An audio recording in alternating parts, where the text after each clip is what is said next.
Well, hi, Andrew Bell here, and I'm thrilled today to be coming to you from this exquisite home at 15 Westminster Court, Sovereign Islands. This property is in a league of its own, in a prominent point position of Sovereign Islands with a 31 metre wide frontage.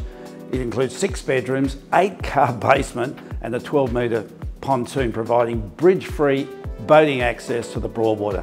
There is simply no comparison to this home. Have a good look through as I provide some more market updates.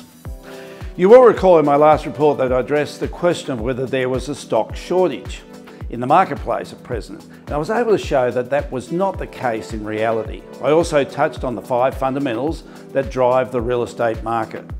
And whilst the majority of these are a green light for real estate, one fundamental starts to dominate, and that is consumer confidence. The fundamentals to keep an eye on at the moment are housing affordability, the economy, and most definitely real estate financing, or particularly the introduction of perhaps a tightening of lending criteria, as the Reserve Bank does show some concerns about rising prices.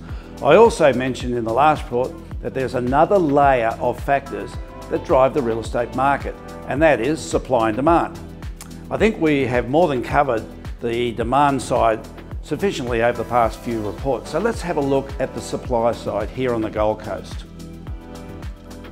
Housing approvals nationwide over the 6 months leading up to January started to decline as we saw the end of the $25,000 home builder stimulus payment from the federal government, which turbocharged that sector of the market last year.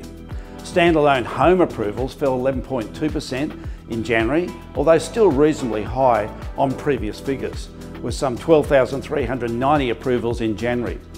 Whilst a slump did show up in detached housing, most significantly there was a 39% plunge in approvals for apartments and semi-detached dwellings and townhouses.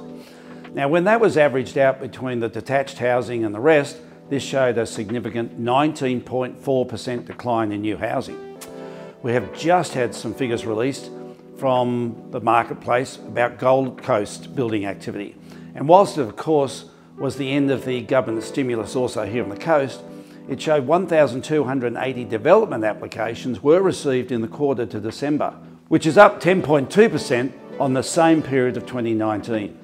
In the first 6 months of the 2020-21 financial year, 2,393 development applications were lodged, which is certainly good news, given the regional records show that there's more than 10,000 people moving to the Gold Coast annually. However, will these numbers hold up? Only time will tell. We've got to keep a close eye on that. So there you have it.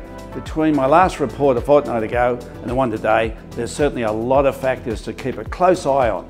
However, most of them change from month to month, and that's why we get some periods of consistency in the real estate market, but also why, more times than not, we have variations in the real estate marketplace. We need to look at the bigger picture.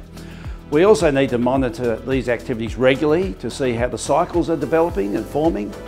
It's about riding those cycles, knowing when's the right time to buy, knowing when's the right time to sell. That leads to financial gain in the real estate market. I hope you enjoyed inspecting 15 Westminster Court. It's a remarkable home with carefully curated interiors and sophisticated living areas, which captures spectacular sunsets. It has that real timeless elegance, and the attention to detail right throughout the home is quite extraordinary. The alfresco waterfront terrace with its outdoor kitchen will be one of the centerpieces for a relaxed family lifestyle and entertainment. And the 1,000 bottle temperature controlled wine cellar will certainly keep you at home. The video could never do it justice, so for an inspection, contact our marketing agent, Matt Gates. His details, which are shown on screen now. It really ticks every box for someone looking for an exquisite home in the best location on the Gold Coast. I'd also take this opportunity to thank all of those who attended what was the first fundraising community event on the Gold Coast since COVID hit. And that was, of course, the Ray White Surfers Paradise Business Meets Sports Luncheon. We raised over $60,000 to provide vital rescue equipment for our magnificent Surfers Paradise Beach, which is where the great majority of our tourists come and to enjoy the essence of the Gold Coast, which is of course beachfront. With a few deaths earlier this year, it was important for us to provide the latest and best technology to the range of rescue equipment that'll provide greater safety for you, your family and fellow Australians this year. We could not be prouder to play our part in protecting the lives on our beachfront. I'll look forward to being with you in a fortnight's time when we will be conducting the Autumn Selection Auction with another wonderful array of Gold Coast properties on offer. Until then, let's look after one another. See you then.